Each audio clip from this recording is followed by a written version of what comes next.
Binuksan niya ang isa pang can at tinungga ulit ang lahat ng laman. Pagkatapos niyang ishoot sa trash can ang lata, ay hinampas ni Isabela ang kanyang braso. Napangiti ulit siya.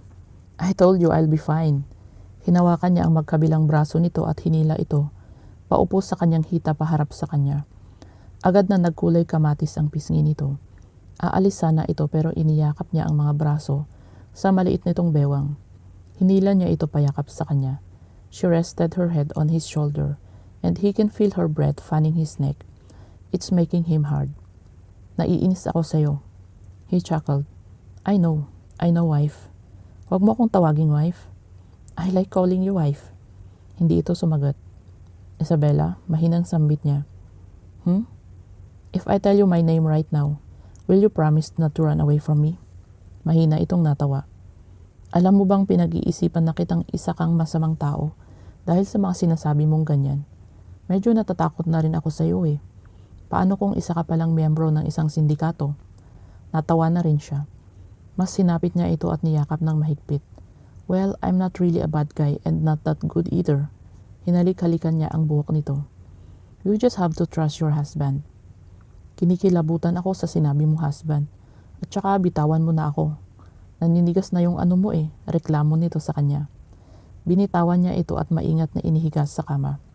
He parted her thighs and positioned himself in between them. Itinirik nito ang mga mata na ikinatawa niya. Hahalikan niya sana ito sa labi, pero iniiwas nito ang muka. Umalis ka nga dyan at saka huwag mo akong halikan. Hindi kita kaano-ano. He nibbled her neck down to her collarbone. I am your husband, Isabela. Malakas na pinunit niya ang suot nitong t-shirt na ikinalaki ng mga mata nito. Otomatikong itinakip nito sa dibdib ang mga braso. Bakit ka ba namumunit ng damit ha? At saka umalis ka sa harapan ko. Hindi nga kita asawa at saka hindi na dito na ituloy ang sasabihin pa nang sinakop na niya ang labi nito para tumahimik na ito. Itinulak siya nito dahilan para maghiwalay ang kanilang mga labi. Teka lang, Helium. Sinakop niya ulit ang mga labi nito. My real name is... And you are Mrs. He whispered in her ears. Pinagapang niya ang kamay sa bewang nito para punitin ang suot nitong matipis na short. Ano? Hinihingal na tanong nito. He was about to unhook her bra when she pushed him. Napaluhod siya. Nagdilim ang kanyang muka. You don't push your husband like that, wife. Hindi ko masyadong naintindihan yung ibinilong mong pangalan sa akin. Pwede bang sabihin mo yun ulit? Nahihiyang tanong nito. Bumuntong hininga siya. Damn, ngayong natauhan na siya. Hindi na niya yun kayang sabihin ulit. Umalis siya sa kama at pumasok sa banyo. Hinubad niya ang lahat ng saplot at pumailalim sa shower. Gosh, muntik na siya ron. Hindi niya alam kung ilang minuto siyang nanatili sa banyo. Nang humapa ang init na nararamdaman ay itinapis niya ang tuwalya sa kanyang bewang at lumabas ng banyo. Agad na nakita niya si Isabela na may dalang backpack at naglalakad ito patungo sa pinto ng kwarto. Hey! Hinawakan niya ang braso nito at pinihit paharap. Nanlilisik ang mga mata nito. Sa pilitang kinuha niya ang dala nitong backpack at itinapon sa kung saan. Stop this shit right now. Huwag mo akong sinishet-shet, bitiwan mo ako. Maingat na binuhat niya ito at inihiga sa kama. He pinned her hands on top of her head and straddled her waist. Iniwan ko ang importanteng trabaho para sa'yo tapos aalis ka lang? Kahit nabuntis ka, ganoon lang kadali sa'yong umalis? Hindi ko kilala ang sarili kong asawa kaya aalis ako. Singhal nito sa kanya. Bubuhayin ko ang anak ko ng mag-isa. Naningkit ang kanyang mga mata. Anak natin, Isabela. Anak natin. Okay, you want to know my real name? Let's make a deal. Once you know it, you are not allowed to leave me again. Never, Isabela. Never. Inilapit niya ang mukha sa mukha nito at hinilikan ito sa labi pero hindi ito tumugon. All right then, there is no turning back, Isabela. You will be mine forever. Napalunok ito. Sandali lang. Stop. Time out. Helgaric Salvatore Einigel. That is my real name and that means you are Mrs. Einigel. I'll show you our marriage certificate later. Nanlaki ang mga mata nito. Sabi kong sandali lang. Ngumisi siya at sinakop ang labi nito. Ngayon ay wala na siyang maramdamang pagtutol dito. Chapter 9. 3 araw na ang lumipas nang sabihin ni Helium ang totoo nitong pangalan sa kanya. Pagkatapos siya nitong angkinin ng paulit-ulit, ay ipinakita nito sa kanya ang kanilang marriage certificate, pati na rin ang passport at iba pa nitong mga identification. Dapat masaya na siya kasi nalaman na niyang ang itinatago nito pero may kulang pa rin eh. Gusto niyang malaman kung bakit nga nito itinatago iyon. Bakit sinasabi nito noon na knowing my name means trouble? O diba, English? I know that kind of look, Isabella. That means curiosity. What are you curious about? Iniwas niya ang mga mata. Wala, may iniisip lang ako. Tinalikuran niya ito at napatitig sa kawalan. Hinapit nito ang kanyang bewang at hinalikan ang kanyang balikat. Gumapang ang kamay nito patungo sa kanyang dibdib at pinisil ang tuktok niyon. Nakagat niya ang ibabang labi. Katatapos lang nila pero nararamdaman na naman niyang tumitigas ang alaga nito. Pinaghiwalay nito ang kanyang hita at ipinatong ang isang hita niya sa hita nito. Bumaba ang kamay nito sa kanyang pagkababae. Helium, you're already wet for me, Isabella. Pabulong nitong sabi. Bumaba ang labi nito sa labi niya at dahan-dahang ipinasok ang nag-uumigting na alaga sa naglalawan niyang pagkababae. Helium likes to have sex a lot. Palagi na lang siya nitong nare-rape kahit sa saang sulok ng penthouse nito. Pinauwi kasi nito si Manang Gloria, kaya silang dalawa na lang ang nasa bahay. May kutob na siyang gusto siyang masolo nito para lang sa kamanyakan nito. Pero may napansin siyang pagbabago rito. Mas naging sweet at mas naging maalaga ito sa kanya. At saka palaging maaliwalas ang mukha nito. Hindi gaya noon na halata ang pagiging bipolar. Gusto niya ang helium na kasama niya ngayon at sana lang palagi silang ganito. Sana hindi ito magbago o magsawa sa kanya. Pagkatapos siyang angkinin ni Helium sa kama, ay sabay silang nag-shower at syempre hinayaan na naman niya ito sa kamanyakan nito. Hindi yata talaga ito napapagod, pero pati rin naman siya. Pakiramdam niya ay nagiging adik na tuloy siya rito. Diyos mio, ang landi-landi niya. I have a surprise for you. Tinaasan niya ito ng kilay. Ano naman yan? May kinuha ito sa bulsa pagkatapos ay ibinigay sa kanya. Nanlaki ang kanyang mga mata nang makita kung ano iyon. Passport? Diyos ko, paano ito kumuha nito? Illegal? I know what you're thinking. Baby, your husband is rich at maraming connection. That is very easy to obtain. Hinalikan nito ang kanyang noo at labi. Trust me, okay? Anyway, we'll go to Italy. Our flight is tomorrow morning. Bumuntong hininga siya. Ayaw kong ginagamit mo ang pera at connection mo sa mga ganitong bagay. Napaka-unfair nito sa mga taong naghihirap para lang makapag-process ng passport. Hindi ko alam kung paano mo ito pinaprocess. Di ba kailangan ang birth certificate ko nito? Pati mga IDs ko? Napakamot ito sa batok. Baby, kung nakakuha ako ng passport mo, mas madali sa akin na kumuha ng birth certificate mo, pati na rin ang ibang government IDs mo. I'm sorry. Tinignan niya ito ng masama. May kinuha ulit ito sa bulsa at ibinigay sa kanya. Wallet? Yeah, I already put your IDs there and I opened an account for you. Your credit card and ATM card. Your PIN is your birthday. At saka iniligay ko rin dyan yung pera na itinago mo sa ilalim ng mga damit mo. Pinanlisikan niya ito ng mga mata. Paano mo nakita yun? Natawa ito ng mahina. You're too obvious at saka dinagdagan ko pa yun. Ngumiti siya agad. Pinapatawad na kita. Mas natawa ito ng malakas sa sinabi niya. So, payag ka na bang pumunta tayo ng Italy bukas? Tumango siya. Oo, payag na siya kasi dinagdagan na nito ang kanyang pera. At saka may pera pa daw sa ATM. Wala siyang pakialam sa credit card na yan. Hindi naman niya alam kung paano gagamitin yun. At saka credit nga diba, utang, hindi cash. Pero bakit sa Italy pa? Maganda ron. Isa iyon sa mga paborito kong bansa. Napatango-tango lang siya. Mayaman talaga. Ganun ba? How about you? Where do you want to go? Napaisip siya. Wala naman siyang gustong puntahang ibang bansa. Ni minsan kasi hindi niya naisip na makakapunta siya ng ibang bansa sa sitwasyon ng kanyang buhay noon. Isa lang naman ang pinapangarap niya at iyon ay ang makapaghanap ng magandang trabaho na bumubuhay sa kanya. Yung magtatagal siya dahil mabait ang boss niya. Speaking of trabaho, pwede mo na ba akong ipasok sa trabaho? Tanong niya rito. Mabilis itong umiling. You don't need to work. I can provide for you and our baby. Ako ang lalaki kaya ako ang magtatrabaho para sa atin. Pinigil niya ang sariling mapangiti. Bakit kinikilig siya? Nakakatouch naman yung sinabi nito. Nakikiliti ang kanyang puso. Pero gusto niya pa rin magtrabaho, no? She cleared her throat and stared at him. Maboboard ako rito. Gusto ko magtrabaho at saka maliit pa naman ang tiyan ko. Matiim siya nitong tinitigan. Pagkatapos ay alanganing ngumiti sa kanya. Kapag wala ako, pagbabakasyonin kita kahit saang bansa mo gusto. Sumama ang mood niya sa sinabi nito. So, aalis na naman ito? Baka 2 buwan ulit itong hindi magpapakita sa kanya. O kaya naman ay higit pa.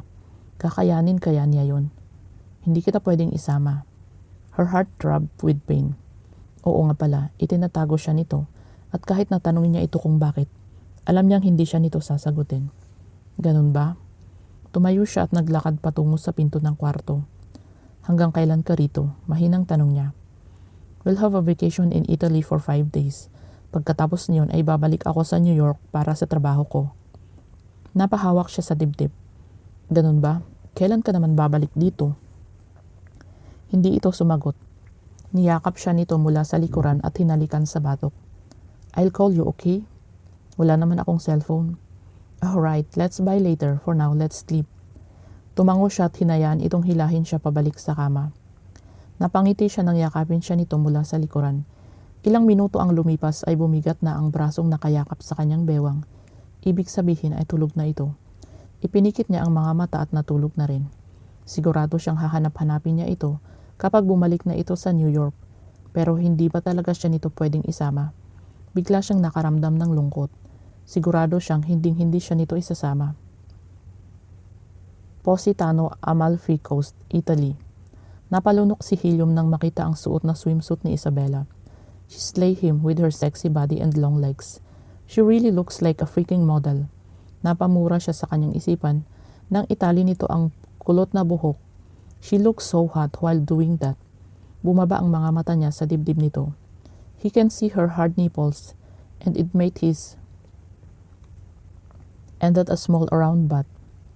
This, nilapitan niya si Isabella na nakatingin sa asul na karagatan. Do you like it? Nilingon siya nito at ngumiti. Ang ganda-ganda rito. Salamat at dinala mo ako rito. Niyakap niya ito mula sa likuran at hinalikan sa leeg. You can stay here with Manang Gloria and Manong Ronaldo while I'm gone.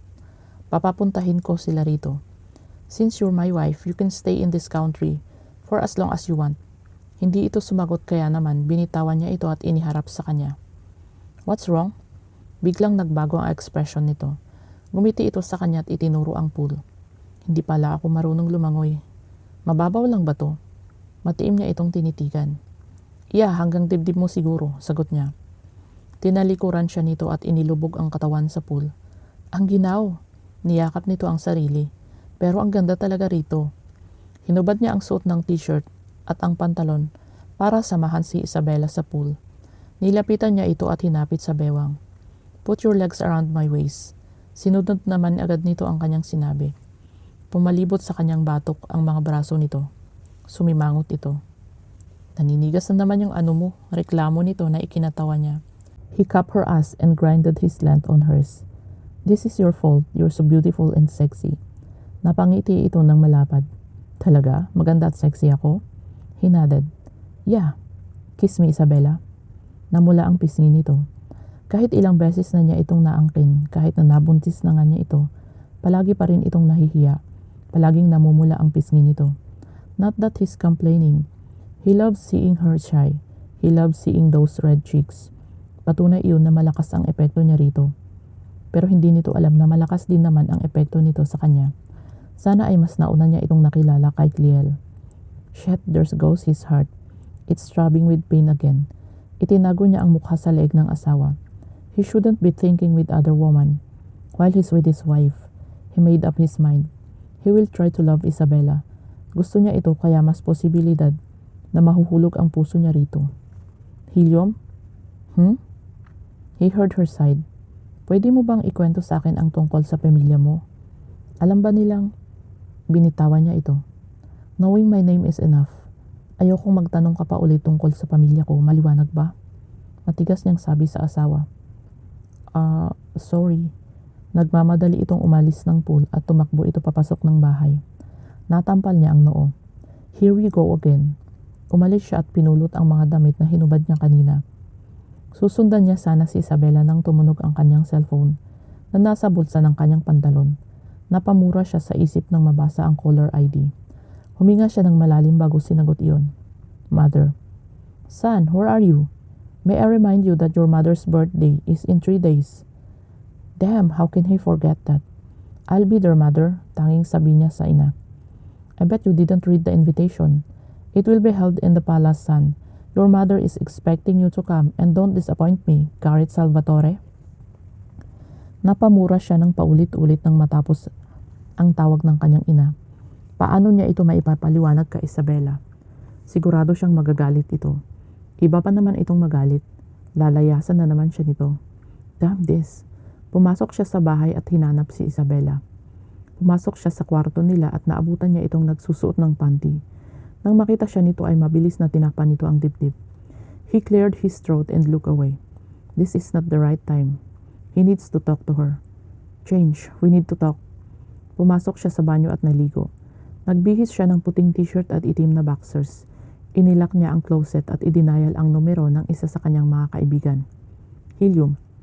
Hey, can you help me? I'm in Positano right now. My, wife. Natahimik ang kabilang linya. Well, siguradong nagulat ito sa kanyang sinabi. He is still connected to Angel's organization and having a wife is against the rule. But since Gunnar is his best friend, wala yung problema. He can keep it a secret. You still there? Yeah, you should shock me, all right. So how can I help you? I'll be going to Madrid tomorrow. Pwede bang samahan mo muna ang asawa ko rito hanggang sa makabalik ako? You should be thankful I'm in Rome now, by the way. And sure, no problem. Yun lang ba? And I love Amalfi Coast. Do you own a house there? Tumango siya. Yeah, I'll send you the address now. Thank you, and you can keep a secret, right? Don't tell a soul about this. No problem, Agent 007. Pinata niya ang tawag at ibinulsa ang cellphone bago lumabas. Nakita niya nasa terrace si Isabela at nakatitig sa karagatan. Isabela, tawag niya rito. Nilingon siya nito pagkatapos ay hinarap. I have an emergency. I need to leave tomorrow. Tinitigan niya ito at hinihintay ang magiging reaksyon nito, pero wala. Hindi nagbago ang ekspresyon ng mukha nito. You'll stay here and wait for me, okay? Pasasamahan kita sa kaibigan ko. Tumango lang ito at tinalikuran ulit siya. I'll be back as soon as I can. Please take care of yourself and our baby. Hindi ito sumagot kaya nilapitan niya ito. Tumayo siya sa tabi nito at hinawi ang iilang buhok nitong nakatabing sa maganda nitong mukha. Hey, talk to me. Wala naman akong sasabihin. What do you want to do today? Gusto mo bang bumaba tayo sa dagat? Umiling ito. Medyo inaantok na ako Bukas na lang siguro. Hinawakan niya ang kamay nito at hinila patungo sa kama. Inihiga niya ito at iniharap sa kanya. I'll call you, okay? Kaya huwag ka nang magalit. Nanatili pa rin itong seryoso. Para itong may malalim na iniisip at gusto niya itong malaman. Helium? Bilib na bilib ako sa'yo, alam mo ba?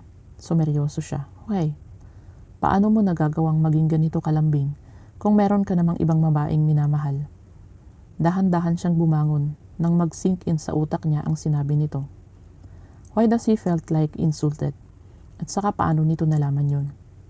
Sinabi sa'yo ni Manang? Bumangon din ito at naupo sa kama, yakap-yakap ang isang unan. Hindi. Napansin ko lang noong kausap mo si Liel. Isabela, nagsiselos ka ba? Nanlaki ang mga mata nito at mabilis na umaling. Hindi no, hindi ako selosa. At saka bakit naman ako magsiselos? Yeah, wala kang dapat ikaselos dahil ikaw naman ang asawa ko. Seryosong sabi niya rito. Tumango-tango ito. She looks so defensive. But he chose to ignore it. Diba? Tama ka, asawa mo ako. Sang-ayon nito sa kanya. Yan ang importante. Tumango-tango ulit ito at mabilis na nag-iwas ng mga mata. Siyempre tama ka, yan ang importante. Ulit nito sa kanyang sinabi. Letchugas. Kumunot ang kanyang noo. Anong sabi mo? Umiling ito. Wala akong sinabi. Nagdududang tinitigan niya ang asawa. Inis na tinampal ni Isabela ang bibig nang lumabas si Helium ng kwarto. Sinabi kasi niya rito na nauuhaw siya at ikinuha naman agad siya nito ng tubig sa baba. Tinampal niya ulit ang bibig. Gaga, wag mo nang uulitin yun ha. Parang tangang kastigo niya sa bibig. Bumuntong hininga siya. Hindi siya nagsiselos, Kalyel, no? Hindi siya nagsiselos sa magandang babaeng yun. Tignan mo na, pinupuri pa talaga niya ang karibal niya. Teka, parang may mali. Hindi niya iyon karibal kasi may ibang jowa yun. Basta, karibal pa rin yun, diba? Here's your water. Ay, kabayong palaka. Gulat na sambit niya. Napatingala siya kay Helium na magkasalubong ang mga kilay. Sorry, nagulat kita. Ibinigay nito sa kanya ang mineral water. Thank you. Are you okay? Tumango siya. Oo, okay lang ako. Matutulog muna ako ha. Okay. Matutulog na lang muna siya bago pa kung ano-ano ang masabi niya rito. Pero hindi talaga siya nagsiselos ha. Hindi talaga. Promise. Gabi na nang magising si Isabela. Nagising siya sa dahil sa mabangong amoy na nalanghap. Dahan-dahan siyang bumangon at itinali ang buhok. Bumaba siya at pumasok ng kusina. Nakagat niya ang ibabang labi nang makitang nagluluto si Helium at nakaboxers lang pero nakasuot naman ng kulay puting apron. Bumaba ang mga mata niya sa puwet nito. Napangiti siya. Ang sexy lang. Hey, gising ka na pala. I cook pasta. Nilapitan niya ito at tinignan ang niluto nito. Natakam siya. This is creamy Italian sausage pasta. You love it. Ginitian niya ito. Mabango at mukhang masarap. Tapos na ba yan? Pwede na ba tayong kumain? He nodded and smiled. Yeah, upo ka na. Nang matikman niya ang luto nito ay napangiti siya. Masarap nga, sobrang sarap.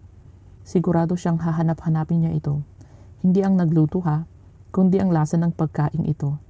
Pareho silang tahimik habang kumakain, pero binasag iyon ng tunog ng cellphone nito. At dahil nasa malapit sa kanya ang cellphone nito, nakita niya kung sino ang tumatawag. Liel.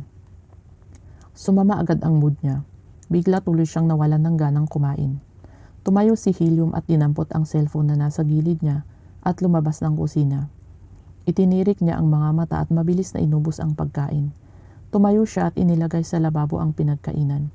Paglabas niya sa kusina ay nasa lubong niya si Helium. Tapos ka na? Tumango lang siya. Akyat na ako sa kwarto. She called. Inimbitahan niya ako sa kasal niya. Yun lang. Yun lang? Bakit lumabas ka pa talaga ng kusina? Para lang kausapin siya. Sumbat niya rito sa kanyang isipan. Hindi ako nagsiselos. Wala sa sariling sabi niya rito. Napaawang ang kanyang labi at napatingin kay Helium.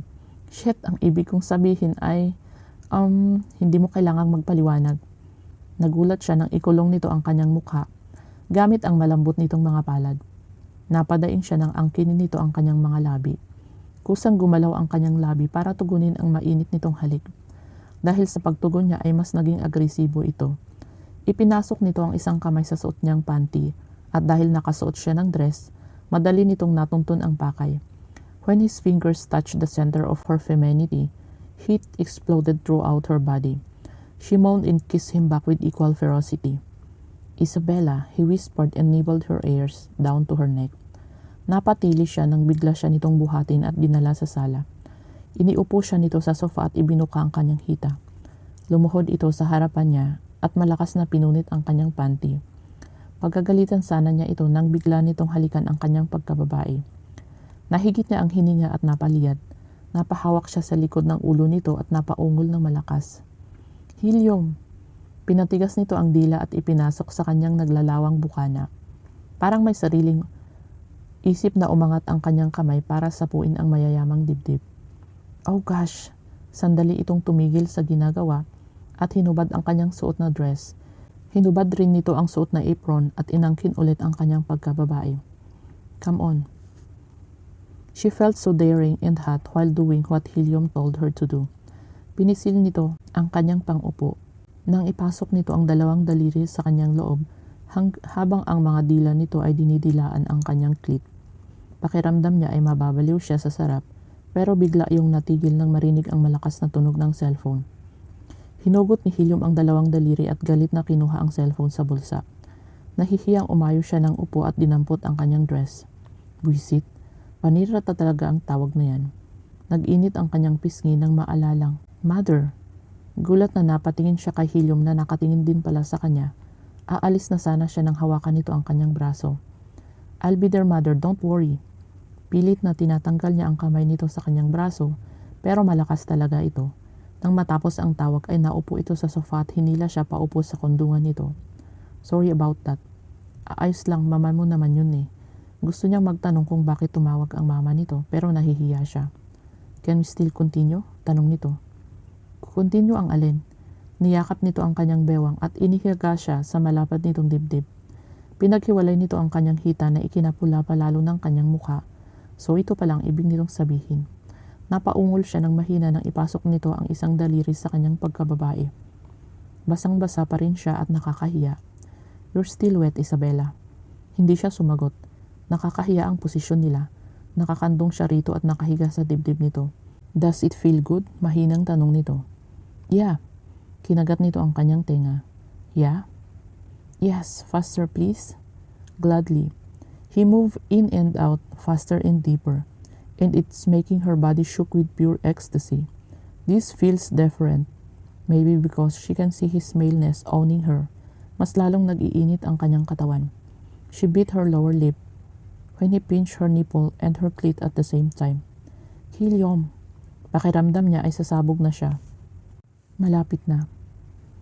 Damn, I can feel you coming, wife. Umugol si Helium sa kanyang tenga at bumulong ulit. Come, wife, come all over me.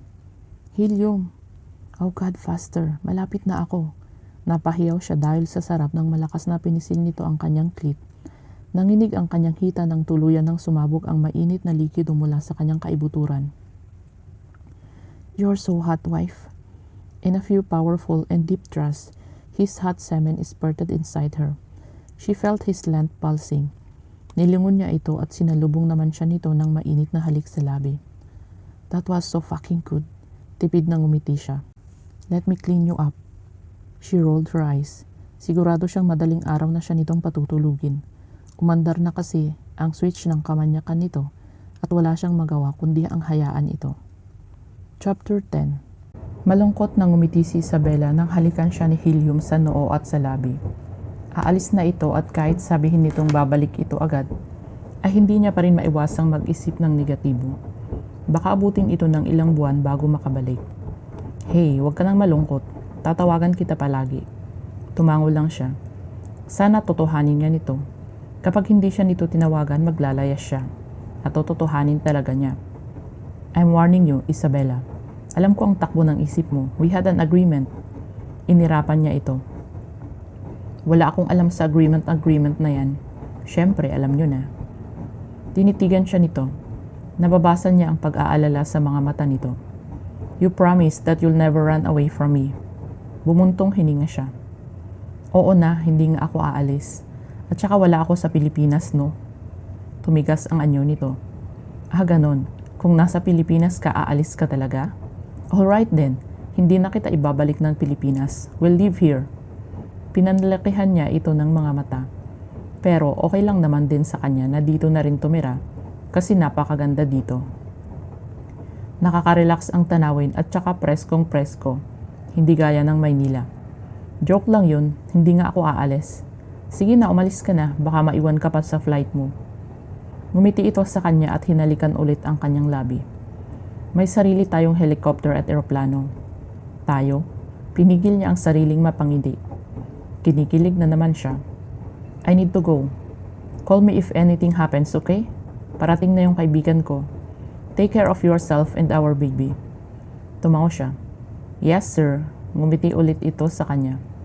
I like you calling me sir. Next time, call me sir. While we're having sex, bulong nito sa kanya. Sinimangutan niya ito at itinulak patungo sa helicopter na nasa ibabaw ng helipad. Alis ka na. Okay, okay.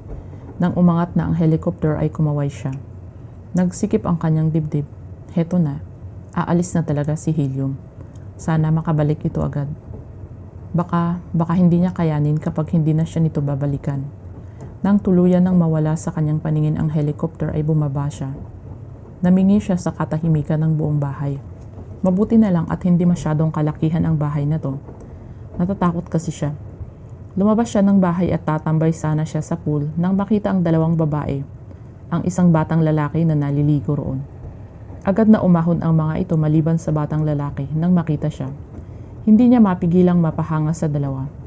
Napakaganda kasi ng mga ito, parang mga modelo. Mabuti na lang at kasing tangkad niya ang mga ito. At least may panlaban siya. Yun nga lang, height lang. Pero teka nga, Bakit ito naliligo sa pool nila? Hi, I'm Ali and this is my best friend Sky. We're Helium's friends and that is my son. His name is Nicholas. Turo nito sa batang lalaki na nakasakay sa pabilog na salbabida. Ako si Isabella. Ngumiti ang dalawa sa kanya. You're so beautiful. Are you a model? Tanong ng babaeng nagngangalang Sky. Umiling naman siya agad. Oh well, you can pass as one. Anyway, nice to meet you, Isa. Can I call you Isa? Tumango siya na parang robot. Sorry kung nakikiligo kami agad sa pool nyo. Ayos lang yun. Nakita niya ang mga maleta ng mga ito sa gilid. Pwede nyo nang ipasok ang mga gamit nyo sa loob at kumain na ba kayo? Ipagluluto ko kayo. Inakbayan siya ni Sky.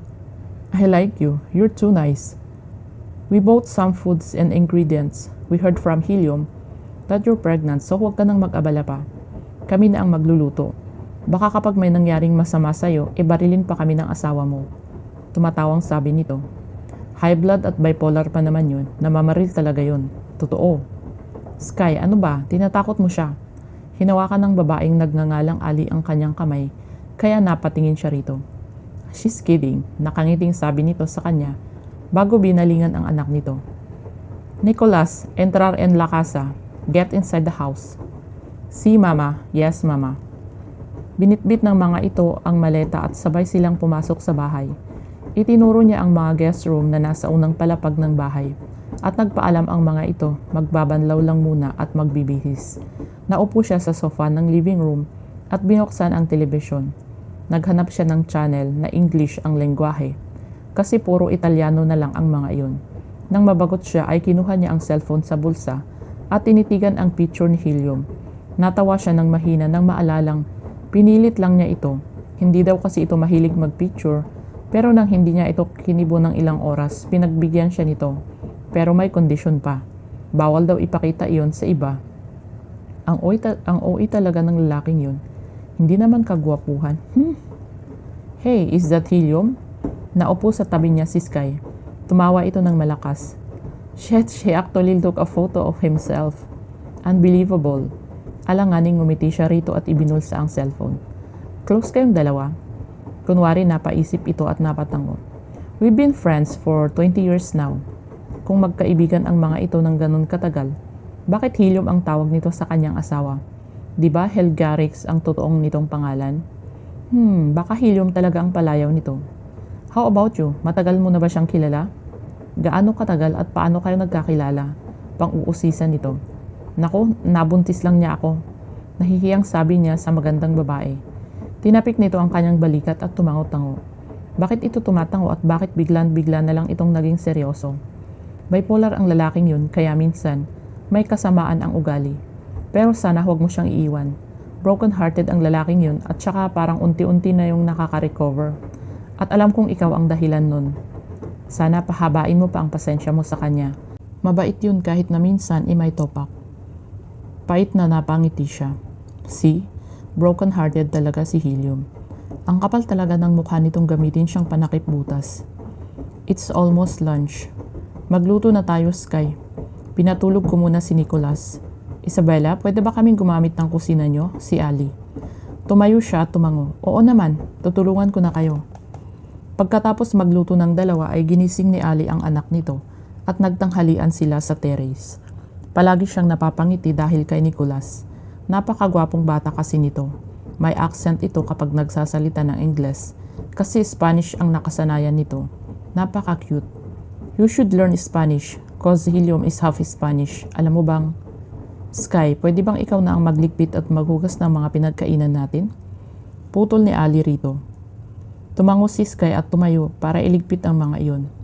Tutulungan sana niya ito pero pinigil siya ni Ali. Anyway, what do you want to do today? Mamasyal kaya tayo? Sige. Napangiti si Isabella sa naisip. Lahat yata ng mga kaibigan ni Helium puro magaganda at gwapo. Requirement ba yun para maging kaibigan nito?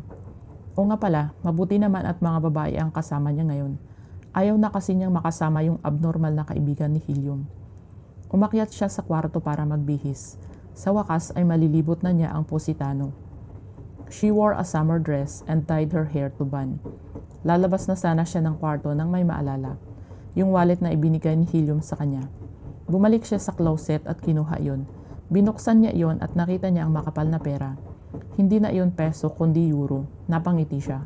Kinuha niya ang ATM card at tinignan iyon at nawala ang ngiti niya nang makita kung anong pangalan ang nakalagay doon. Isabela Montijer, Malis. Inis na ibinalik niya iyon at lumabas ng kwarto. Ano na naman ang ibig sabihin nito? Bakit Malis ang apelyedong naroon? Itatanong niya ang tungkol dito kapag tumawag si Helium sa kanya at kapag hindi siya nito sinagot ng maayos. Maglalayas siya. Magpapatulong siya kina Ali at Sky. Siguro naman maiintindihan siya ng mga ito. Pareho silang mga babae. Dapat nagkakaisa ang mga kababaihan, di ba? Napaawang ang kanyang labi nang makita ang sasakyang nasa labas. Kulay pula iyon at sigurado siyang mahal iyon. Pero saan ito nakuha ni Sky? Your husband is rich. I saw this car in the garage by the way. This is Maserati Levante. Barya lang to sa kanya pero luxury car to. We'll use this, ngumisi ito. Hop in. Tumango lang siya. Pagpasok niya sa sasakyan ay bigla siyang nakaramdam ng excitement. Excited na siyang makapaglibot-libot at kumain sa labas. At saka ang mga kasama niya ay mga puro babae. Maliban sa matalik na kaibigan niya noong high school, wala na siyang naging kaibigan sa Manila. At ngayon nakilala niya sina Ali at Sky. Kaibigan na niya ang mga ito ngayon, di ba? 2 hours and 30 minutes later. Madrid, Spain, Royal House of Salvatore. Bienvenido a casa, señorito. Welcome home, señorito. Sabay na bati sa kanya ng mga royal maids at butlers. Hindi niya pinansin ang mga ito at dire-diretsong umakyat sa magarbong hagdanan. Hinubad niya ang hood at mask na suot. Babatiin muna niya ang kanyang abuelo at abuela. It's been 3 years since the last time he visited them at sigurado siyang nagtatampo ang mga ito sa kanya. At saka nakalimutan pala niyang bumili ng bulaklak para sa kanyang abuela. Pagdating niya sa tapat ng tea room ay huminga siya ng malalim bago pinihit ang seradura. Hindi na siya nag-abala pang kumatok. Hindi niya iyon ugali. You still don't know how to knock on the door. Panimula sa kanya ng abuela. Ngumiti siya at lumapit dito. Itinayo niya ito at niyakap ng mahigpit. Narinig niya ang pagsinghot nito. Here goes his emotional grandma. I miss you, grandma. If you really miss me, then why you did not visit me? May pagdaramdam na sabi nito sa kanya. Hinalikan niya ito sa noo at nginitian. You know that I can't unless mother says so. But since I am here now, I will make it up to you. Ngumiti lang ang matanda sa kanya. By the way, where is abuelo? Sumama ang timpla ng mukha nito. He is with your father in the library. His father is here? Ito ang huling taong gusto niyang makita. Marahas na bumuntong hininga siya. I guess I don't have a choice but to greet him. Hinaplos ng kanyang abuela ang kanyang pisngi at malungkot na nginitian. I can't do anything to help you get away from your parents. Hinuli niya ang kamay nito at hinalikan ang likod niyon. It's not your fault, abuela. Don't blame yourself, okay? I am fine. The only thing I want is for you to stay healthy and alive. I don't want to lose both of you. Napaluha ang kanyang abuela. Niyakap siya nito at hinalikan sa noo. Of course, Nieto, of course. Bumitaw siya sa abuela nang bumukas ang pinto ng tea room at iniluwa roon ang kanyang ama kasama ang kanyang ina. Nagliwanag ang mukha ng kanyang mama at niyakap siya ng mahigpit.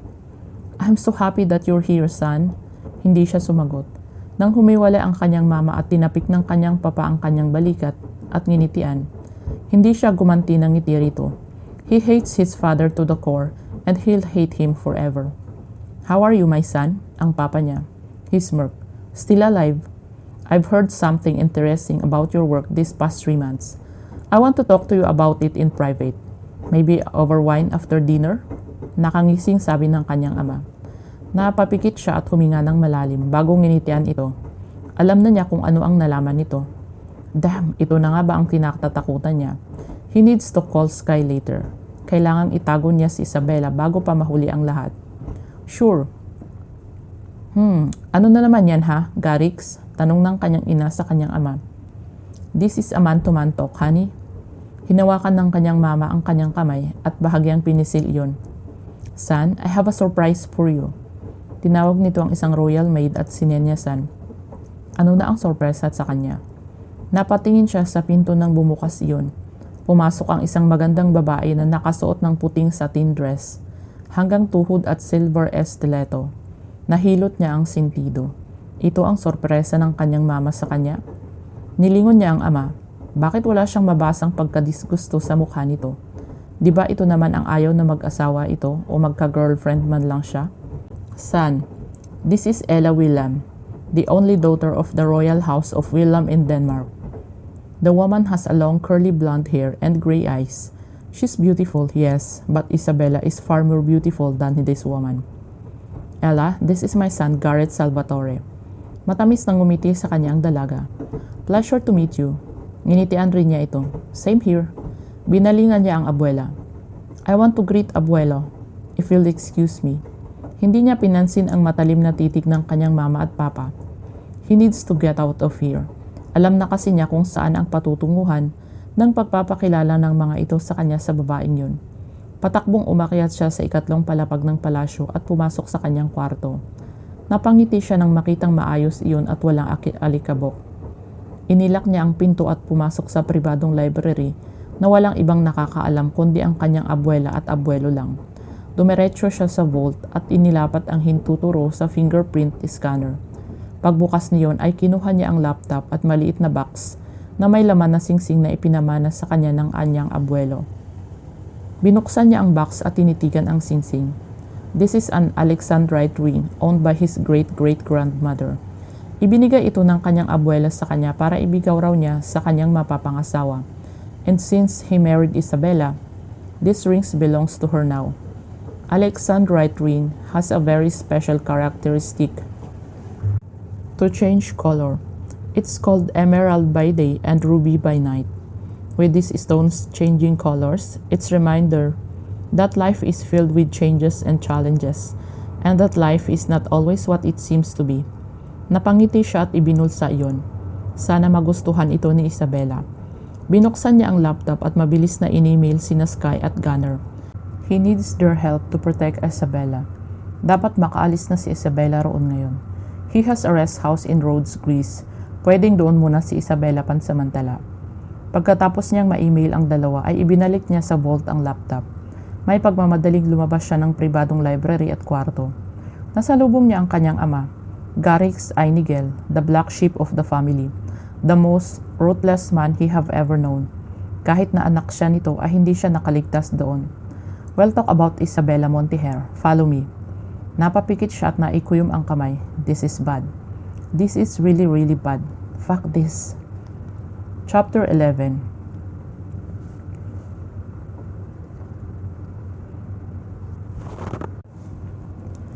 Isabella, we need to go home now. We'll travel to Greece. Kumunot ang kanyang noo. Katatapos lang nilang kumain sa isang restaurant. Akala niya ay maglilibot-libot pa sila. At saka hindi pa nga sila nagsisimulang gumala eh. Saglit siyang natigilan nang mag-sink in sa utak niya ang sinabi nito. Sinabi ba nitong Greece? Nagkamali ba ang pandinig niya? Pakiulit? Itinayo siya nito at maingat na itinulak pasakay ng sasakyan. Pati si Ali ay nagmamadali rin. Ano bang nangyayari? Isinuot ni Sky sa kanya ang seatbelt at mabilis na pinaharurot ang sasakyan. Napahawak siya sa sandalan ng upuan sa sobrang gulat. Hindi pa ako handang mamatay. Teka lang, pakibagalan. Bagalan mo! Sigaw niya dahil sa sobrang takot. Parang nakikipagkarerahan kasi si Sky. Sa mga movies lang niya nakikita ang mga ganito. Oh shit, Ali! Sigaw ni Sky.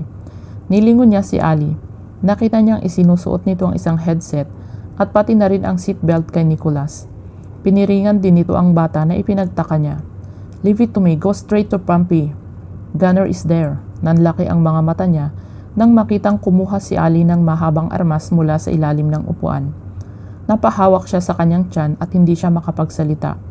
Oh my gosh! Hold on, Isa. Shit, hands on your tummy, girl. This will be a bumpy ride. Umiling siya kay Sky na nakatutok ang mga mata sa daan. Ayoko ng bumpy ride na yan. Itigil mo ang sasakyan. Bababa ako, sigaw niya. Niyakap ng kanyang mga braso ang hindi pa nahahalatang tiyan at hindi niya namalayang umiiyak na pala siya. Napapikit siya nang naging magaspang ang pagmamaneho ni Sky. Pinigil niya ang sariling mapahikbi. God, ano bang nangyayari? At bakit may armas sa ilalim ng upuan? Bakit marunong si Ali na gumamit nito? At bakit kung makapag-drive si Sky, parang may humahabol sa kanila? Iminulat niya ang mga mata at tumingin sa side mirror. Nakita niya ang kulay itim na sasakyan nasa kanilang likuran. Halos lumuwa ang kanyang mga mata nang may tumama sa likod ng kotse. Dumoble ng kaba sa kanyang puso. Mga bala ng baril ba yun? Diyos ko po, Diyos ko. Damn, can you shoot them? Sigaw ni Sky na ikinagulat niya. Kung siya ay tinatawag na ang Diyos, ito nagmumura naman. Walang silencer ang rifle, sagot naman ni Ali. Maririnig ni Nicholas. Nakagat niya ang labi at napahikbi. Maririnig din niya yun, no?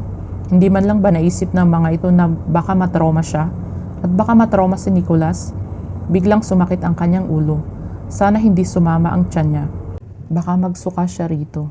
Nakakahiya at nakakadiri yun. Kakatapos pa naman niyang kumain. They're shooting us, Ali. Do something! Sigaw ni Sky. Isa! Isa! Hey! Call helium now! Tawag ni Sky sa kanyang atensyon. Natatarantang kinuha niya ang cellphone sa bulsa. Nabitawan niya iyon sa gulat nang marinig ang malakas na pagsabog. Napahikbi ulit siya sa sobrang takot. Ilang sandali lang ay tumigil ang sasakyan.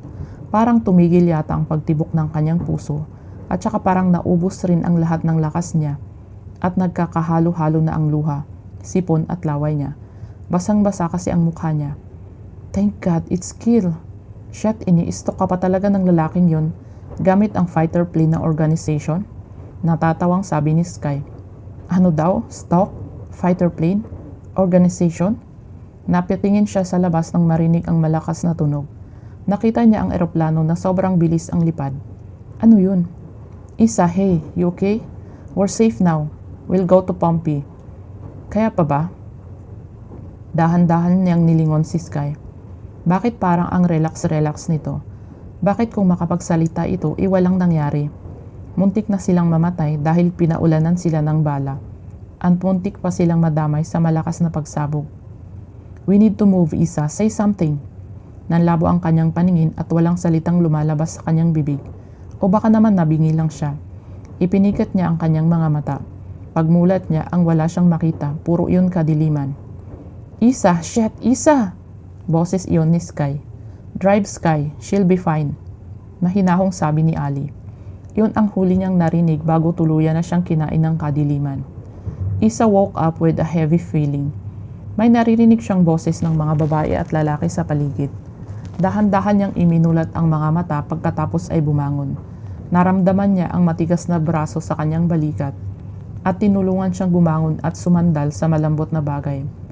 Dahan-dahan niyang nilingon ang nagmamay-ari ng braso. Napaawang ang kanyang labi nang makitang si Helium iyon. Helium? He looked so worried at the same time. Relieved. Thank God you're awake. How do you feel? May masakit ba sa'yo? Nag-aalalang tanong nito sa kanya. Napahawak siya sa tiyan. Medyo masakit iyon kaya nanlamig ang kanyang katawan. Si baby, ayos lang ba si baby? Bakit masakit ang tiyan ko? Nagpapanik na tanong niya sa asawa. Hinimas nito ang kanyang tiyan. Shh, calm down. Our baby is fine. Lilipas din ang sakit. Isa, I'm sorry. I had to drive faster kasi baka... Napatingin siya kay Sky. Nakita niya ang isang lalaki na tinakpan ang bibig ni Sky at hinila palayo sa kanya. Teka, nasaan sila at sino ang mga taong to? We're here in Rhodes. This is my rest house. Itinuro nito ang lalaking seryoso ang mukha at katabi si Ali. That's Relic. He is a friend. Itinuro pa nito ang isa pang lalaki na nakangiti sa kanya at kumaway pa. That's Thunder. Itinuro naman nito ang lalaking abala sa laptop. That's Gunner. Binalingan niya si Helium. Teka, bakit ka nandito at saka magpaliwanag ka sa akin ng maayos? Napakamot ito sa batok. Ayaw kong ma-stress ka. And yes, magpapaliwanag ako pero kailangan mong kumain at uminom ng vitamins mo. You've been sleeping for 6 hours now. Nanlaki ang kanyang mga mata. Ganon katagal siyang walang malay. Biglang kumalam ang kanyang tiyan. Tama ito, kailangan niyang kumain para sa baby. Tumayo si Helium at lumabas ng kwarto. Inilibot niya ang mga mata sa kabuuan ng silid pero tumigil iyon sa lalaking nagngangalang Relic. Bumilis ang pagtibok ng kanyang puso nang makita ang baril sa kamay nito at pinupunasan iyon.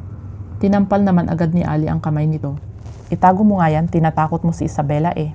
Saway nito sa lalaki na ngayon nakatingin na sa kanya. Sorry. Itinago nito sa likuran ang baril. Napaawang ang kanyang labi. Mga sindikato ba sila? We're not bad guys, Miss Isa. Muntik na siyang mapatalon sa kama sa sobrang gulat nang makita ang lalaking nagngangalang Thunder na nakaupo sa kabilang gilid ng kama. You passed out after the explosion. Blame that to that guy over there. Itinuro nito kay Relic. He was in rampage mode. Anyway, nice to meet you. Hinawakan nito ang kanyang kamay at hinalikan ang likod niyon. Eksaktong bumukas naman ang pinto at pumasok si Helium na may dalang pagkain. Tumigas ang anyo ni Helium at pinanlisikan ng mga mata si Thunder. Tumawa lang ang lalaki at tumayo. Sorry man, I just needed to look at her closely. She's pretty. Nakangiting sabi nito. Naupo si Helium sa kanyang tabi at ibinigay sa kanya ang pagkain. Natakam siya sa pagkain. At dahil naramdaman na niyang masakit na ang kanyang katawan, ay dahan-dahan siyang kumain. Nabitawan niya ang kutsara nang makita ang suot niyang singsing. Napaawang ang kanyang labi at tinignan ng malapitan ang singsing. Napakaganda niyon. Parang kulay green na violet na brown na red na hindi niya maintindihan. Bakit suot niya yun? That's one of our family jewelries and that belongs to you now. Napatitig siya kay Helium. Tipid na ngumiti ito sa kanya. I want you to wear that always. Yan ang simbolo na asawa kita. Tinignan niya ulit ang singsing. Baka ma-hold up ako dahil dito. Totoo ba to? Mabigat eh. Narinig niyang tumawa ang lahat, kaya nag-angat siya ng mukha. Totoo naman ang sinabi niya, di ba? Mainit ito sa mga mata ng mga kawatan.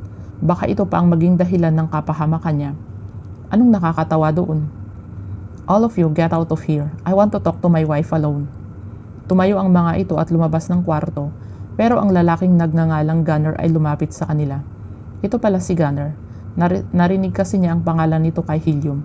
Gwapo rin ito at ang mga mata nito ay kapareho ng kulay ng mga mata ni Helium. Not all Helium, you know what I mean. Tumango si Helium rito at lumabas naman agad ang lalaki. Inubos muna niya ang pagkain at ininom ang kanyang vitamins bago nagsalita si Helium. Kinakabahan siya sa mga sasabihin nito, pero kailangan niya ang hipaliwanag nito. Muntik na siyang mamatay kanina, no? I am not allowed to disclose any information, but since Gunner said it's fine, I'll tell you. Seryoso nitong sabi. Hinaplos nito ang kanyang pisngi at malungkot na ngumiti. I'm sorry, Isabela. Muntik ka nang mapahamak ng dahil sa akin. I told you before, right? Just by knowing me means trouble. Mas malala pa kapag nalaman mo ang pangalan ko. Bumuntong hininga ito. Damn, this is harder than I thought. The truth is... Shit, bumuntong hininga ulit ito. Isabela, I don't think I can explain it properly. Nahihirapang sabi nito.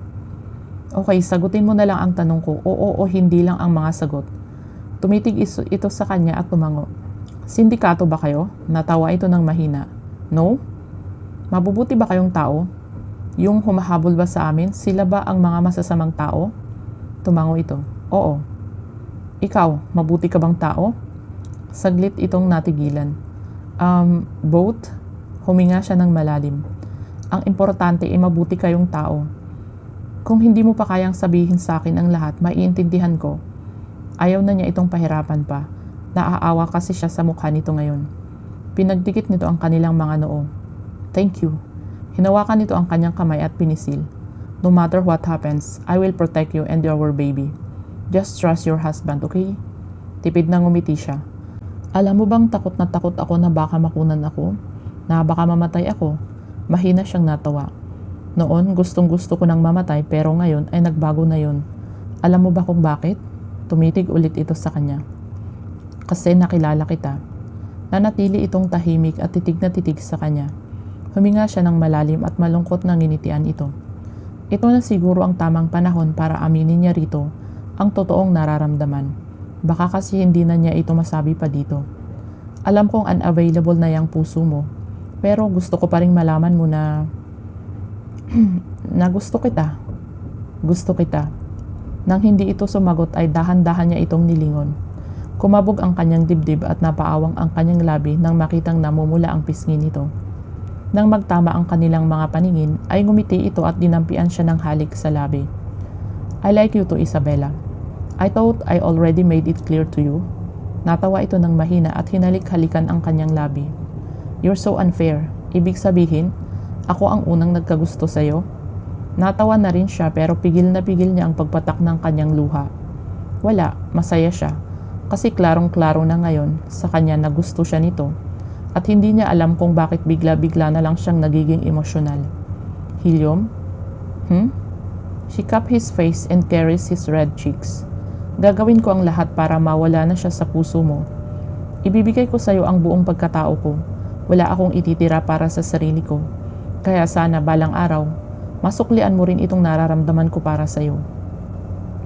Sumeryoso ito at niyakap siya ng mahigpit. You don't need to do anything. You just need to stay and trust me. Gumanti din siya ng yakap dito, pero hindi na niya sumagot pa.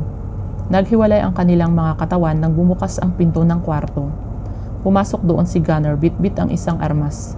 Armas? Mabilis na tumayo si Helium at sinalubong si Gunner. What's wrong? Can you all stop showing guns to my wife? Iritadong sabi ni Helium dito. Oops, sorry. Itinago nito ang baril sa likuran at nginitian siya bago binalingan ulit si Helium. We need to talk. Tumango si Helium at binalikan siya sa kama. Rest or watch TV. Kakausapin ko lang si Gunner. I'll be right back. Okay. Hinalikan siya nito sa labi bago lumabas ng kwarto. Parang nauubusan ng lakas na nahiga siya sa kama. Nangingiting napahawak siya sa labi. Panay talaga ang halik ni Helium sa kanya at kinikilig siya. At saka inamin na niya rito ang totoo niyang nararamdaman. Nagpabaling-baling siya sa kama pero agad ding tumigil at naupo. Hinawakan niya ang tiyan. Sorry anak, kinilig lang si mama eh. Bumaba ang tingin niya sa singsing. Dahan-dahan niya iyong hinubad at tinitigan ng maayos. Kinagat niya ang rose gold band at napangiwi. Totoo nga ito. Isiniot niya ulit iyon at napangiti. Ito ang magsisilbing wedding ring niya pero wala siyang nakitang suot na singsing si Helium. Napangiti siya ng maideyang naisip. Kinabukasan, sabay silang nag-agahan ni Helium sa terrace. Umuwi na si Gunner sa New York at naiwan sina Ali at Sky at ang dalawang lalaki na ngayon hindi niya alam kung nasaan. Inilibot niya ang tingin sa buong lugar. Maganda sa Amalfi Coast pero maganda rin rito. High-tech ang mga pinto ng bahay. Ni-register pa ni Helium ang kanyang fingerprints sa buong bahay kagabi. Sabi pa nito, bulletproof daw ang mga glass at pader. O diba, bongga. Pero kailangan pa rin nilang mag-ingat. Hindi ka na ba aalis ulit? Tanong niya rito. A week from now, I have an important operation in New York. But don't worry, isasama naman kita. I can't leave you alone now. Lihim siyang napangiti. Anong operation naman yan? Scoliosis correction. It's to correct abnormally curved spine. This is a very risky surgery. Kapag nagkamali ako, pwedeng ma-paralyze ang pasyente. Napangiti siya. Pero alam kong magaling ka naman. Kaya magiging maayos ang surgery. He pat her head and smiled. I am, and I am very confident with that. I am not one of the most in-demand and highest-paying orthopedic surgeon for nothing. She chuckled and nodded. Oo nga naman. Napakaganda ng bungad ng araw sa kanya ngayon. Para bang walang nangyari. Sana palaging ganito pero alam naman niyang napaka-imposible. Kasi damay na siya sa kung ano man ang buhay ni Meron ito ngayon. Tatanggapin niya ang lahat-lahat. Mananatili lang ito sa kanya at kakayanin niya ang lahat basta matututunan lang siya nitong mahalin. Hey, morning! Napatingin siya kay Relic na mukhang bagong gising. Natutulog pa rin pala ito. Naupo ito sa bakanting upuan at ininom ang daladalang bottled water. Someone is waiting for you downstairs, sabi nito sa kanya. Ha? Napatayo si Helium at natumba ang silya. What the hell, Kill? Sino naman yun? Nagkibit balikat si Relic. Your father, sagot naman nito. Sinalakay ng kaba ang kanyang puso. Ama ni Helium? Pero bakit siya ang hinihintay nito? Oh, Diyos ko po. Kinuha ni Kill ang isang toasted bread at kinain. Should I kill him or should I call a fighter plane to blow them up? Baliwalang tanong nito. Take Isabella out of here. Napatingin siya kay Helium. Bumilis ang pagpintig ng kanyang puso nang makitang nagpapanik ito. Oh, you're here. Sabay silang napalingon sa nagmamay-ari ng boses. Agad na itinago siya ni Helium sa likuran nito at si Relic naman ay tumayo at tumabi sa kanyang asawa. Napahawak siya sa damit ni Helium. Nanginginig ang kanyang kamay sa sobrang kaba. Masama ang kutob niya sa mga susunod na mangyayari. She's a beauty, dinig niyang sabi ng matandang lalaki na sigurado siyang ama ni Helium dahil magkahawig ang dalawa. Leave, father, matigas na sabi ni Helium sa ama nito. I just want to talk to my daughter-in-law. Move aside or she'll die right here, right now. Napasinghap siya sa narinig. Nanginig ang buo niyang katawan sa takot. Helium? Hinawakan nito ang kanyang kamay at bahagyang pinisil iyon. Dahan-dahan siya nitong hinarap at hinaplos ang kanyang pisngi. Bakas sa mukha nito ang takot at ito ang unang beses na nakita niya itong ganito.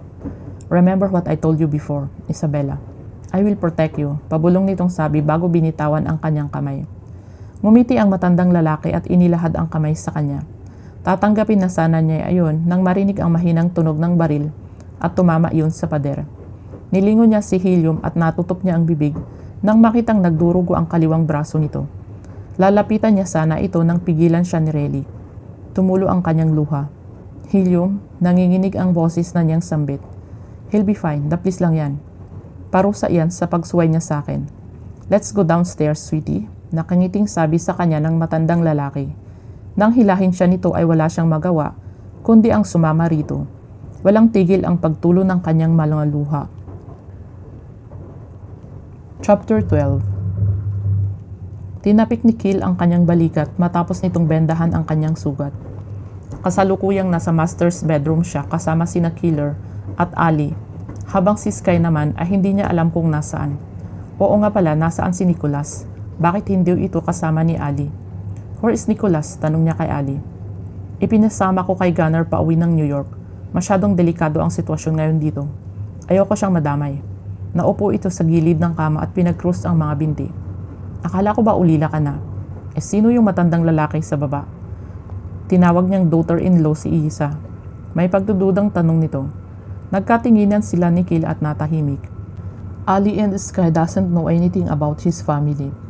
Ang tanging alam ng mga ito ay isa siyang doktor sa pangalang Sven Mallis at isang agent sa pangalang Helium. Yun lang. Okay. Stop that eye contact. I won't ask about that thing again, so what now? What's the plan? Basag nito sa katahimikan. Itinaas ni Kill ang kamay at ngumisi ng nakakaloko. I suggest we kill that old man right now. Ali rolled her eyes. Halatang tutol ito pero siya gusto niya ang ideyang yun ngayon. Gustong-gusto na niyang patayin ang kanyang ama dahil hinawakan nito si Isabella. At saka hindi niya alam kung ano ang balak nito. Kung papatayin niya ito ngayon ay pansamantalang magiging mapayapa ang lahat. Pero yun nga lang, pansamantala lang. By the way, where is Thunder? Tanong niya kay Ali. He is with Sky downstairs, so don't worry about Isa too much. Andun naman silang dalawa para makichismis. May pain reliever ka ba dyan? Uminom ka muna noon at baka maglupasay ka mamaya sa sobrang sakit niyang sugat mo. Tumango siya at pumasok sa closet. Kumuha siya ng pain reliever sa maleta at uminom ng 2 tabletas. Nagbihis siya ng bagong damit at kinuha rin niya ang 2 .45 kalibring baril. Pagkatapos ay tinago iyon sa suot na jacket. Ibinulsa niya ang wallet at 2 cellphone. Inilipat din niya sa itim na backpack ang kanyang 2 laptop at iba pang importanteng gamit. Paglabas niya ay nakita niyang nakapagbihis na rin sina Kill at Ali. Ibinigay sa kanya ni Kill ang isang Bluetooth earphone at isinuot naman niya agad iyon. Here, you'll need this. Tinanggap niya ang ibinigay nitong maliit na box at binuksan iyon. Napangiti siya nang makita kung ano iyon. Thanks buddy, you're always prepared, ha? Tinanggal niya sa box ang maliit na tracking device at idinikit iyon sa suot niyang kwintas. Isusuot niya ang kwintas na ito mamaya kay Isabella. I always bring this kind of stuff. Itinuro nito si Ali. To track her, bigla-bigla na lang kasing nawawala ang babaeng yan nang hindi nagpapaalam kay Leon. That old man worried too much. Natawa siya sa sinabi nito. And that old man is you? Tudyo niya rito. Pinandilatan siya nito at itinaas pa ang isang kamay para ipakita sa kanya ang gitnang daliri nito. F you. Ginantihan rin niya ito pagkatapos ay kinuha ang isang cellphone sa bulsa. Inirehister niya ang tracking device at inactivate iyon. Well, prepare the car for you. Tumango siya at nagpasalamat. Huminga siya ng malalim at tinubad ang kwintas. Ibinulsan niya iyon bago lumabas ng kwarto. Pagbaba niya ay nakita niyang kausap pa rin ng kanyang ama si Isabella. Ngumisi ang kanyang ama nang makita siya. Malalaki ang hakbang na nilapitan niya si Isabella at itinayo ito. Tulala ito at tuyo na ang mga luha sa pisngi. Naikuyom niya ang mga kamay at pinigil ang sariling bunutin ang baril sa loob ng kanyang jacket at barilin ang ama. What did you tell her, father? Ngumisi ang kanyang ama at inayos ang suot na necktie bago tumayo. "Well, I'll take my leave now. It was nice to see you, Miss Monteher." Nilapitan nito si Isabela at tinapik ang balikat nito. Pagkatapos ay binalingan siya. "And son, I hope it's a boy. I am so excited to see my grandson soon." Tumawa ng malakas ang kanyang ama at lumabas ng bahay. Hinawakan niya ang kamay ni Isabela at ipinaharap ito sa kanya. "Hey, you okay? Anong sinabi niya sa'yo?" Nag-aalalang tanong niya sa asawa. Pilit na ngumiti ito sa kanya. Baka sa mukha nito ang takot. "Wala naman, nagtanong lang siya tungkol sa akin." Nag-iwas ito ng mga mata. "Huwag kang mag-alala, wala naman siyang ginawang masama sa akin." Napatitig siya asawa. He is having a hard time believing it because of the expression on her beautiful face. He is sure that his father told her something or maybe he threatened her. He sighed and pat her head.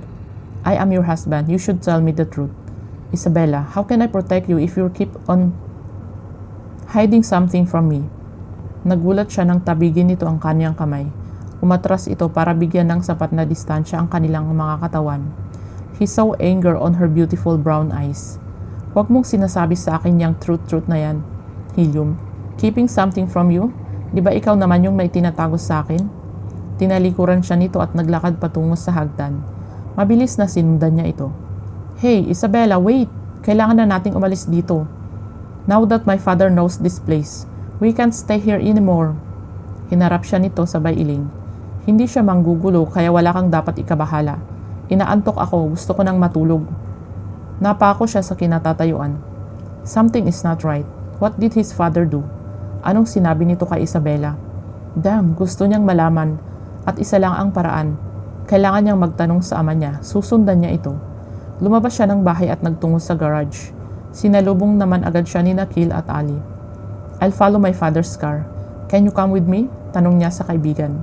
Ipinakita nito sa kanya ang cellphone. "Look, your father's car.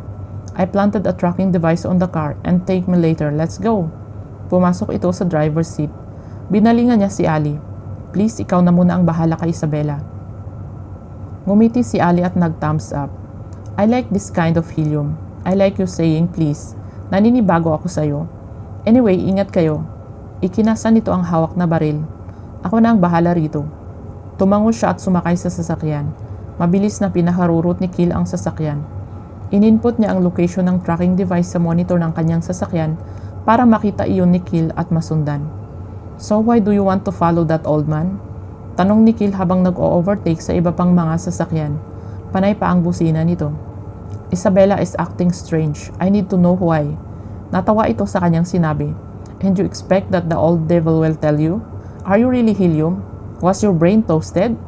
Binunot niya ang isang baril niya sa jacket at itinutok sa gilid ng ulo nito.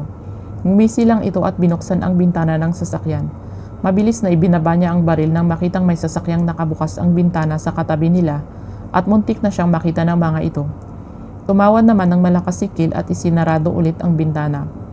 "Damn you, drive fast, moron." Asik niya rito. "Sure, I like driving fast. I love fast things. If you know what I mean." Umayo siya ng upo sa sasakyan at tinignan na lang ang pulang tuldok sa monitor. Malapit na sila. Maaabutan nila ang sasakyang iyon. "We're near." "I know, fucker, and leave it to me. My driving skills is beyond awesome, you know." Sagot naman nito. Napangisi siya nang bumusina si Kil ng paulit-ulit. Napakaingay nito at lampas na sila sa speed limit. Sigurado siyang maya-maya ay may darating na mga pulis. Pero sana bago yun ay mahabol na nila ang kanyang ama. "Okay, we're here." Nilampasan ni Kil ang sasakyan ng ama pagkatapos ay kinabig ang manibela pakaliwa. Malakas na inapakan nito ang brake at muntik nang mabangga ang kanyang ulo sa tinted glass. Napasipol siya. "Damn you, hard." Mabilis na tinanggal niya ang seatbelt at lumabas ng sasakyan. Binunot niya ang baril at binaril ng paulit-ulit ang bintana ng sasakyang hanggang sa tuluyan na itong nabasag.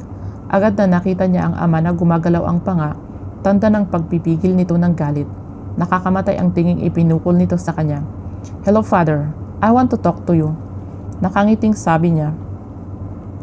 Itinutok niya ang baril sa driver ng sasakyan.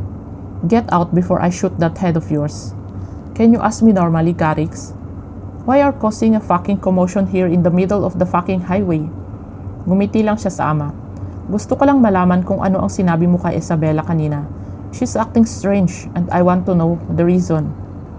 Gumisi at napailing ang kanyang ama na ikinakulo ng kanyang dugo. Huminga siya ng malalim at tinignan ng masama ang kanyang ama. I told her that. Sa kabilang banda, nagising si Isabela dahil parang may yumuyugyug sa kanya. Nang magmulat siya ng mga mata, ay nakita niya si Ali, bakas sa mukha nito ang pag-aalala. Ali, may problema ba? Dahan-dahan siyang bumangon at naupo sa kama. Kinusot niya ang mga mata at tinignan ito ulit. Magsasalita na sana ito nang biglang lumitaw si Sky sa kanyang harapan. Handa na ang hapunan, kailangan mong kumain. Hindi ka na namin ginising kaninang lunch kasi naghihilig ka. Ang sarap-sarap ng tulog mo eh. Halika na at saka yung asawa mo. Nagpapakalasing sa baba. Imbes na pigilan ni na Thunder at Kill, nakisali pa ang mga ungas. Pwede bang pagsabihan mo yun? Kaninang tanghali pa yun eh. Grabe girl, lakas ng tolerance. Bumuntong hininga siya at umalis sa kama. Pilit nang initian niya ang dalawa. Sige, bababa na ako. Tumango ang mga ito at lumabas ng kwarto. Pumasok siya sa banyo para maghilamos nang may mapansin na kumikinang na bagay sa kanyang leeg. Kumunot ang kanyang noo, isa iyong gintong kwintas na may kulay itim na pendant na hugis paris sukat. Napapalibutan iyon ng diamante ang gilid. Panglalaki ito at siguradong siyang kay Helium ito. Marahas na bumuga siya ng hangin at hinubad ang kwintas. Naghilamos siya at tinuyo ang mukha gamit ang puting tuwalya na nakasabit sa gilid. Dinampot niya ang kwintas sa lababo pagkatapos ay lumabas ng banyo. Inilagay niya ang kwintas sa bedside table. Hinubad din niya ang singsing na suot at inalagay rin doon. Nagbihis siya ng maluwang na t-shirt bago bumaba. Pagbaba niya ay nakita niyang nagkalat ang mga bote ng alak sa sahig. Nilapitan niya si Helium at inagaw ang bote na hawak nito. Napatingin ito sa kanya. Akala niya ay hindi na ito makakatayo sa sobrang kalasingan, pero mali siya. Tumayo ito ng tuwid at niyakap siya ng mahigpit. I won't leave you, Isabela, never. And you promise right? Parang batang sabi nito sa kanya. Gumanti rin siya ng yakap dito. Bakit ka pa naglalasing ha? Hinimas niya ang likod nito. I just need to think properly. Natawa siya ng mahina at bumitiw dito. Kinurot niya ang braso nito. So, nakakapag-isip ka ng matino kapag nakainom ka? May ngiti sa labing tanong niya dito. Kumumpas ito sa hangin. Kayong dalawa, get out. I want to talk to my wife. Nang tumayo si Thunder ay puntik na itong matumba. Mabuti na lang at inalalayan ito ni Sky. Nilingon niya si Kill. Natutulog na ito sa carpet. Kaya hinayaan na lang ito ni Ali. So, Helium cupped her face and kissed her softly.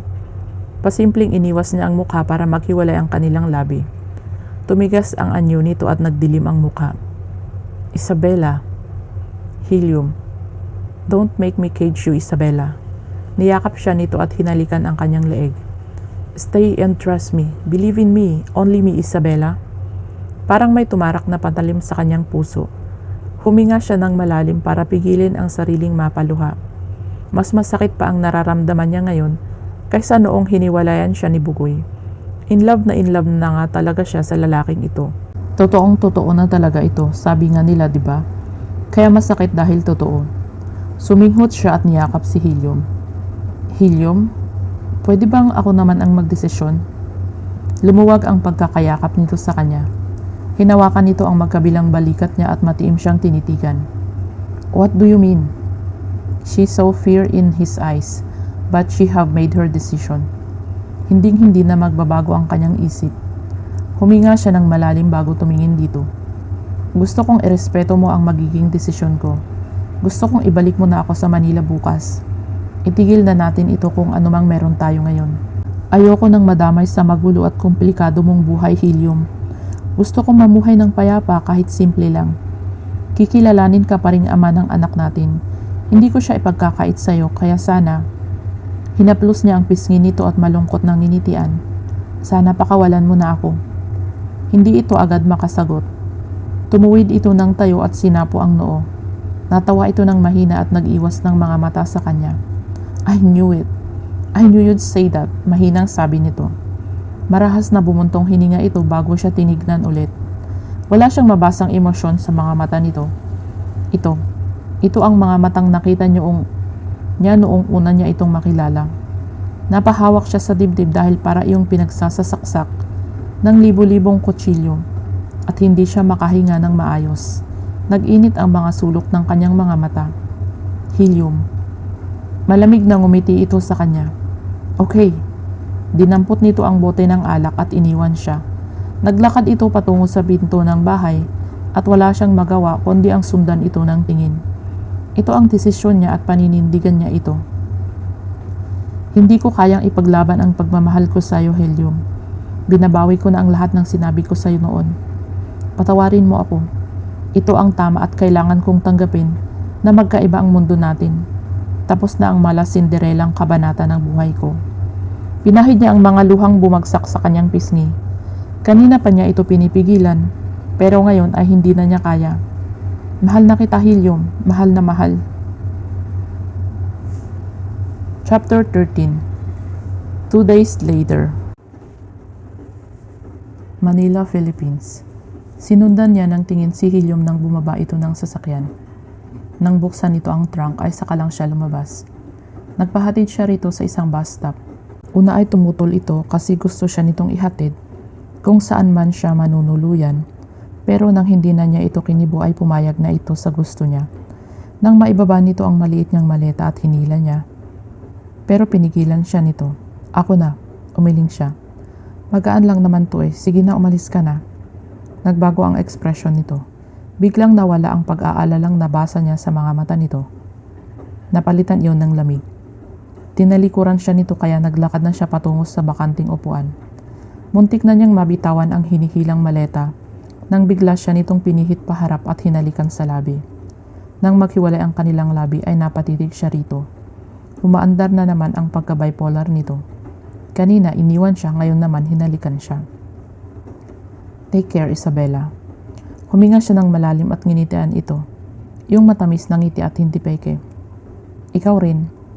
Eksakto namang dumating ang bus kaya nagpatulong na siya sa konduktor na dalhin sa taas ang kanyang maleta. Kumaway siya kay Helium. Nanatili itong nakatitig sa kanya at hindi gumagalaw sa kinatatayuan. Nang umusad ang bus ay nagsikip ang kanyang dibdib. Ito ang tama, Isa. Ito ang tama. Tinapik niya ang dibdib at malungkot na ngumiti. Sayang. Sayang kasi kung kailan inamin na niya kay Helium ang nararamdaman, kung kailan naririnig na niya ang salitang I like you mula mismo sa bibig nito, saka naman matatapos ang lahat-lahat. Saka naman kinailangan niyang gumising sa katotohanang langit ito at siya ay lupa. Gusto ko ako ang langit, siya ang lupa. Kasi may masamang dugo yun eh, napailing na lang siya. Muntik nang lumuwa ang kanyang mga mata nang makita si Helium na pumasok ng bus at naglakad patungo sa kinauupuan niya. Teka, anong ginagawa mo dito? Gulat na tanong niya rito. Umangat ang sulok ng labi nito at naupo sa kanyang tabi. Ihahatid kita sa kung saan ka pupunta. Don't argue with me about this, Isabella. Hindi ako bababa ng bus na ito kahit na hindi mo ako kibuin. Hindi makapaniwalang napatitig siya rito. Sira ulo ka talaga, no? E paano yung sasakyan mo? Huwag mo na yung problemahin. So, saan ka nga pupunta? Tanong nito sa kanya na may ngiti sa labi. Itinirik niya ang mga mata at hindi ito sinagot. Hindi niya ito kikibuin. Sabi nito okay lang yun, di ba? Bahala ka sa buhay mo. Lihim na napangiti siya. May parte sa puso niyang natutuwang sinundan siya ni Helium. Mukhang hindi lang simpleng pagkakagusto ang nararamdaman nito para sa kanya. Parang unti-unti nang lumalalim iyon. Baka unti-unti na ring nawawala si Liel sa sistema nito. Sana nga, hindi naman masamang mangarap, di ba? Lumipas ang isang oras. Hindi na niya kailangang pigilan ang sariling lingunin si Helium. Kaya dahan-dahan niyang nilingon ang katabi at napaawang ang kanyang labi nang makitang parang namumutla ito. Helium, anong nangyayari sa'yo? Okay ka lang ba? Nagpapanik na tanong niya rito. Paanong okay namumutla nga, di ba? Niyugyug niya ang balikat nito. Uy, anong nararamdaman mo? Namumutla ka. Dahan-dahan itong nagmulat ng mga mata. Fuck, bakit nasusuka ako? Oh shit, nahihilo ako.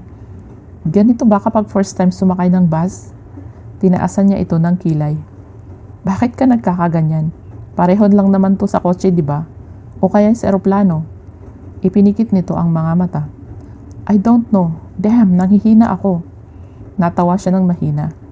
Tinapik niya ang balikat nito. Kaya mo yan, mga 2 oras pa, matutulog muna ako. Pagkalipas ng 2 oras ay parang naubos ang lahat ng lakas ni helium. Nakababa na ang ibang mga pasahero, pero sila ay nasa loob pa rin ng bus. Ayaw kasing tumayo nito. Gusto nitong pagpahingahin muna niya ito. Nagpapadyak siya. Nagugutom na ako, gusto ko nang kumain. Ini-stress mo ako, alam mo ba yun? Umayos ito ng upo at dahan-dahang tumayo. Damn, I will never ever ride a fucking bus again. Bit-bit ang kanyang maleta, bumaba ito sa bus. Nangingiting sinundan niya ito. Pagbaba nila ay itinuro niya ang karinderya. Doon ako kakain. Mas lumawak ang ngiti sa kanyang labi nang makita ang disgusto sa mukha nito. Is it safe? Tanong nito. Oo naman. Sumunod ito sa kanya. Umorder siya ng 2 serve ng kaldereta, 3 serve ng kanin at 2 Mountain Dew. Ginitian ulit niya si Helium. Kain ka na. Nag-aalangang tumango ito at sumubo. Kabanatuan pa lang to, may 2 oras pang biyahe patungong Karanglan. Magbabas pa ulit ako. Kung hindi mo na kaya, umuwi ka na lang pagkatapos mong kumain. Nabilaukan ito kaya mabilis na ibinigay niya rito ang soft drinks. Hinimas-himas niya ang likod nito habang tumatawa ng mahina. Okay ka lang? Tumango ito. Kaya ko pa kaya ihahatid kita. Okay, sabi mo eh. Kain ka ng marami para bumalik ang enerhiya mo. Pagkatapos nilang kumain ay bumalik sila sa bus terminal. Isabela, tawag dito sa kanya. Nilingon naman niya ito. Pupuntahin ko na lang kaya rito ang helicopter ko. Mabilis lang naman. Natawa siya ng malakas kaya nalukot ang noo nito. Ayaw na ayaw mo na talagang sumakay ulit ng bus, no? Tumango ito pero agad ding umiling. Okay, let's take a bus. Let's go.